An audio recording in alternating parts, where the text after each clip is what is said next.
Well, welcome back. The second read on second quarter GDP showing that the economy contracted 0.6% last quarter, signaling that the U.S. remains in a technical recession. That's 2 quarters of contraction, consecutive quarters. But the Atlanta Fed's GDP now model is estimating a growth of 1.6% for the third quarter. Joining me now, former CBO Director, American Action Forum President Douglas Holtz-Eakin. Douglas, good morning to you and great to see you.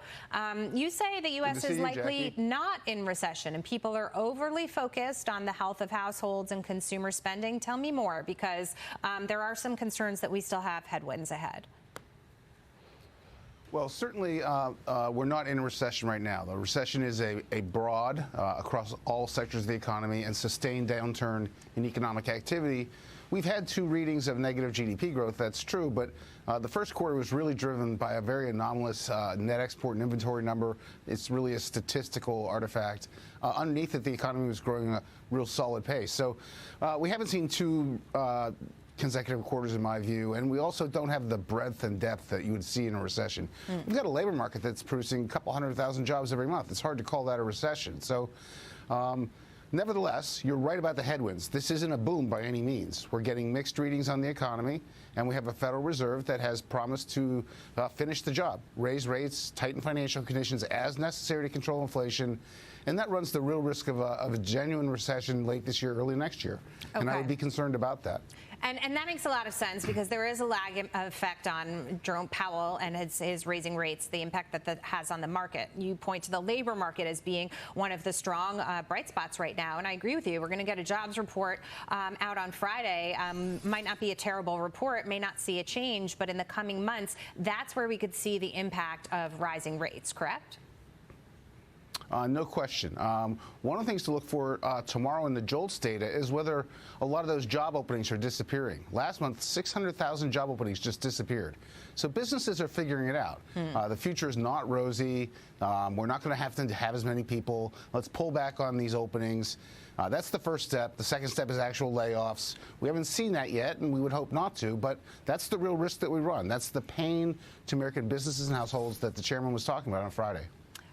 Inflation, 8.5%. The market got excited, right? Trying to read into what Jerome Powell would or wouldn't do. And it thought that because we saw a tick down from 9.1%, that things were getting better. But now the expectation, and the chair himself, essentially reaffirmed this with his comments on Friday, that we've got some pain ahead for the American consumer. No question about that. He was unambiguous and very clear and forthright on Friday. They want to see actual inflation decline on a sustained basis, not 1 month driven by gasoline prices, but multiple months across the indicators in the economy. And so for me, the one I focus on is the shelter inflation. That's a number that encompasses both homeowners and renters, and it has yet to decline. Shelter inflation has risen steadily since January of 2021. So that means the Fed has to cool the housing market even further. We've already seen it slow down dramatically. It'll cool further. They need to get that number down, because if that's at 6%, you can't get to their target of 2% without everything else being 0. So look for the Fed to continue to raise. They will do this as necessary. One of the things that Powell emphasized Friday was that the mistake that was made in the 60s and 70s was to declare victory prematurely, and then the inflation came back with even greater ferocity.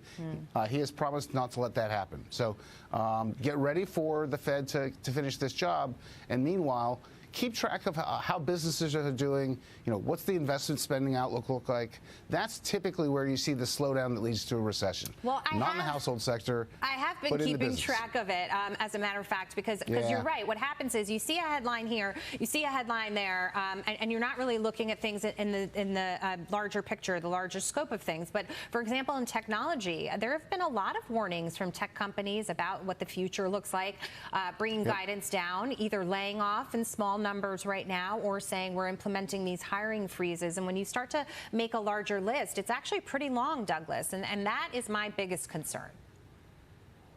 Well, I think it's a fair concern. The second quarter GDP, the one we just saw the revisions on, showed markedly weaker business spending. We saw non-residential structures down. We saw some real weakness in equipment and intellectual property investment. And those are the things to really keep an eye on. And we know that residential construction is dead in the water, so there's not a lot of business spending out there that we can afford to lose. That's the issue. We do have a soundbite from the Fed chair speaking at Jackson Hole on Friday. Let's just listen to it and hear this in his own words. Restoring price stability will likely require maintaining a restrictive policy stance for some time. The historical record cautions strongly against prematurely loosening policy. All right, that was the premature language that you just mentioned. And he went on later to say that there is pain ahead. And that is troubling to a lot of people when they hear somebody like Jerome Powell using those kinds of words. They've already been feeling the pain at the grocery store, the pain at the pump, the pain in housing, as you brought up. And they're just wondering how much longer, even if he does raise rates, how long it takes for that to kick in. Well, I think he was quite clear at the beginning of this cycle that it would take years, not months, to control inflation. And so one can look to another 2 years, perhaps, of the Fed holding a restrictive policy. And remember, the Fed doesn't think they're restrictive yet. They haven't even gotten to neutral. We have negative real interest rates. And I think the most important thing about that speech was what Jerome Powell didn't say. He didn't say we can engineer a soft landing. He's always made the point that that would be the goal. That was missing entirely. Yeah. He said, we are going to have to be restrictive and get ready. I'm glad that you said that, because the soft landing part that he has been hoping for, right, and keeping the market you know, poised for, it's very difficult to engineer the soft landing. In some ways, it almost feels like the hard landing is somewhat already baked into this cake, because engineering that specifically is really, really difficult. And we've got an administration that isn't cooperating with spending. It certainly makes his job harder to do. Douglas Holtz-Eakin, always great to see you. Thank you so much.